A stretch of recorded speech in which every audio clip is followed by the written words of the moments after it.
ভাইয়া সরি ভাইয়া, দেরি হয়ে গেল একটু। আসলে ক্লিনিকে অনেক পেশেন্টের চাপ ছিল তো সময় বের করতে পারিনি।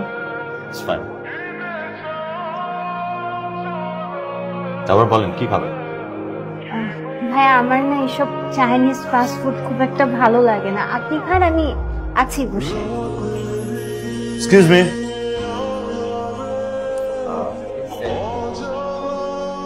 বার্গার তো চলবে নাকি?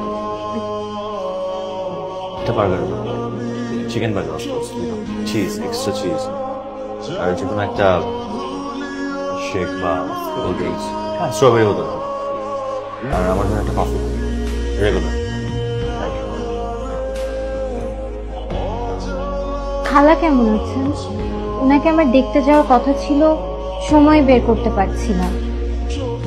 আর আপনি আজ হঠাৎ এখানে এভাবে ডাকলেন, বাসায় তো কথা বলা যেত, আমি তো প্রায়ই যাই। না, বাসায় বলা যেত না, তাই আপনাকে এখানে ডাকা। দেখুন, আমি ভনিতা করতে পারি না, তাই আমি ভনিতা করবো না। আমি আপনাকে যেটা বলার জন্য ডেকেছি স্ট্রেট সেটা বলতে চাই। আপনি কি আমাকে বিয়ে করবেন? মানে সরি, আমি ভেবেচিন্তেই সিদ্ধান্তটা নিয়েছি, যা বলছি ভেবেচিন্তেই বলছি। আপনি কি রাজি?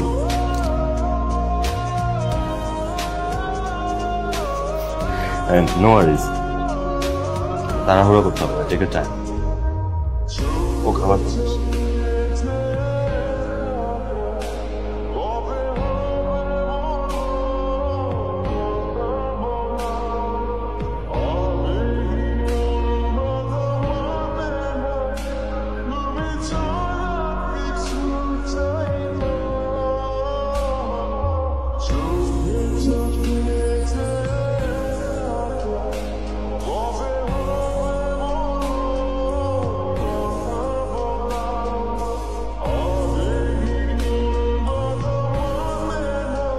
সামান্য একটা বার্গার খাওয়া শিখিনি, 3 মেয়েকে করতে হচ্ছে আমার বিয়ে। জীবনেও ভাবিনি এমন কাউকে বিয়ে প্রপোজাল দেব। মেয়েটা যদি জানে আমার সমস্ত সম্পদের মালিক সে, তাহলে কি হবে?